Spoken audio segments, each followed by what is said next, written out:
SOH လို့ခေါ်တဲ့ LiPo4 battery တွေမှာပါတယ် state of hash အကြောင်းဆွေးနွေးကြပါမယ်အားလုံးပဲမင်္ဂလာပါကျွန်တော်မိတ်ဆွေတော်တော်များက battery နဲ့ပတ်သက်လာပြီဆိုလို့ရှိရင်သူတို့ LiPo4 battery တွေ lithium battery နဲ့ပတ်သက်လာပြီဆိုရင် IR ဘယ်လောက်ရှိလဲ IR ဘယ်လောက်ရှိလဲလို့ခေါ်တယ် inner resistance တော်တော်များမေးကြပါဒါပေမဲ့ကျွန်တော်မိတ်ဆွေတွေမစုံစမ်းမမေးမြန်းတာ SOH လို့ခေါ်တယ် state of hash ဘယ်လောက်ကျန်လဲဆိုတော့မေးတာတိတ်မတွေ့ရတယ်လို့ပြန်ပြောတဲ့မိတ်ဆွေလည်းတိတ်မတွေ့ရပါဘူးအဲ့တော့ကျွန်တော် SOH လို့ခေါ်တယ် state of charge have အကြောင်းကိုကျွန်တော်ဆွေးနွေးလို့ပါတယ်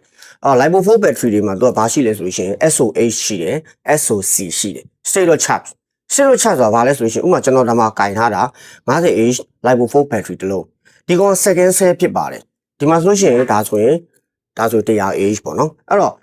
state of charge ဆိုတာဘာကိုပြောတာလဲဆိုရင်ဒီ 50H battery တစ်လုံးအားသွင်းလိုက်တယ်0ကနေ 100% ဝင်သွားလို့ရှိရင်ဒါဒီ SOC state of charge 100% ပြည့်သွားပြီပြန်သုံးရင်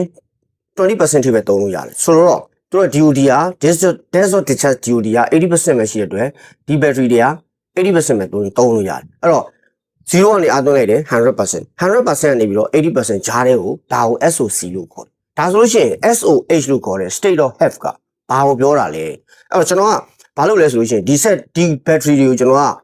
second cell ဒါရဲ့ second cell ဒါတွေကိုကျွန်တော်ဈေးကွက်ထဲကိုမဖြန့်ခင်အရင်ဆုံးဘာလုပ်လဲဆိုလို့ရှိရင်သူ့ကိုကျွန်တော်က SOH စစ်ချလိုက်တယ်ချို့မိတ်ဆွေတွေကပြောတော့IR တိုင်းကြည့်လိုက်တယ်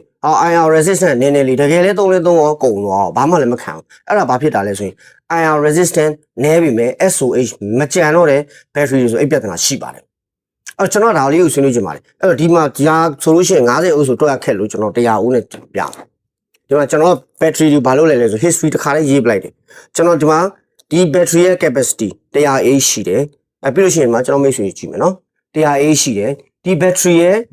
SOH state of have ပေါ့နော် state of have က 93.19% ရှိတယ်ဆိုတော့ဒီ battery က 93.19H ကျန်နေတယ် 100H အိုတလုံးရဲ့ second cell တလုံးရဲ့ 100H အိုတလုံးမှာ93ကျန်တယ်ဆိုတော့ဒါအများကြီးကောင်းနေတယ် VIP ဆင်းဝင်ပဲသူက 80% ကျော်တဲ့အထိကိုကောင်းတယ်ပေါ့နော်အဲ့တော့ဒီမှာကျွန်တော် resistance တိုင်းလိုက်တယ် inner resistance တိုင်းလိုက်တယ် 1.9 ရှိတယ်နော်ကျွန်တော်စစ်ဆေးတဲ့ date ကဒီမှာကျွန်တော်တို့9/6 လ2026ပေါ့နော်အဲ့တော့ဒီ battery ကိုအဲ့ဒီနေ့မှာစစ်ဆေးထားတယ် IR တိုင်းထားတယ် H ဆွဲချထားတယ် 100H ရှိတယ် second cell တစ်လုံးဖြစ်ပါတယ်အဲ့တော့ဒီ second cell ဖြစ်တဲ့အောင်ကျွန်တော်တို့က H block ချန်နဲ့စစ်ရတယ် H စစ်မှသာကျွန်တော်တို့က battery တွဲတဲ့အခါကောင်းကောင်း performance ရမှာတကယ်တော့ဒီ battery တစ်လုံးကိုကျွန်တော်စစ်တာအချိန်ဘယ်လောက်ကြာလဲဆိုရင်ကျွန်တော်အနည်းဆုံး6နိုင်ကနေ8နိုင်ကြာတယ်အဲ့တော့ဒီ battery ကိုစစ်တဲ့ပုံစံလေးကျွန်တော်မသိသေးတဲ့ကျွန်တော်ဘူးဇာမိတ်ဆွေတွေအတွက်ကျွန်တော်ဘူးဇာပြောပြချင်ပါတယ်ဘယ်လိုစစ်ရလဲဆိုရင်ဒီကောင်ကိုအရင်ဆုံးအားသွင်းလိုက်တယ်အားသွင်းလိုက်တဲ့အခါမှာကျွန်တော်တို့ LiPo4 ဖြစ်တဲ့အတွက်သူ့ရဲ့အားပြည့်မှတ်က 3.65 ကိုဖြည့်လိုက်တယ် 3.65 ရောက်သွားရင်ကျွန်တော်တို့ဘာလုပ်လဲဆိုတော့အားပြည့်သွားသူ့ကိုကျွန်တော်နိုင်ဝက်အနာပေးလိုက်တယ်အဲ့တော့မှလာရင် battery ထဲမှာရှိတဲ့ chemical reaction တွေကသူကငြိမ်သွားမှာပြည့်သွားပြီငြိမ်သွားပြီဖြစ်နိုင်လို့ရှိရင်တော့ကျွန်တော်4-5နိုင်လောက်ထားလိုက်တယ်အကောင်းဆုံး4-5နိုင်လောက်ထားလိုက်တယ်4-5နိုင်တော့ဥပမာအနည်းဆုံးနိုင်ဝက်လောက်ထားရင်လုံလောက်ပါတယ်ပြည့်သွားပြီဆိုကျွန်တော်ဘာလုပ်လဲဆိုဒီကောင်းကို 100H ဖြစ်တယ်ကျွန်တော်ကတနာယူ 20H နှုန်းနဲ့ discharging လုပ်တော့တာပဲအားထုတ်တာဗောနော်အလွယ်ပြောရင်အားထုတ်လိုက်လို့ရှိရင် तू ကဘယ်နှစ်နာရီကြာတဲ့အချိန်မှာအားကုန်သွားလဲဆိုတာအချိန်မှာဆက်ကရပ်သွားတယ်ကျွန်တော်ကbattery capacitor tester ရှိပါတယ်အဲ့ tester နဲ့ဆွဲထုတ်တာပါအဲ့တော့ရပ်သွားဘယ်ချိန်မှာရပ်သွားလဲဥပမာကျွန်တော်က 100H ကိုတနာယူ 20 ampere-hour နဲ့ဆွဲထုတ်ဆက်ကဆွဲထုတ်ရင်းနဲ့ तू တတ်မှတ်ထားတဲ့နာရီလဲပြည့်သွားပြီအားကုန်သွားတဲ့အချိန်นี้အားဘယ်ချိန်မှာကုန်သွားလဲဆိုရင် 2.5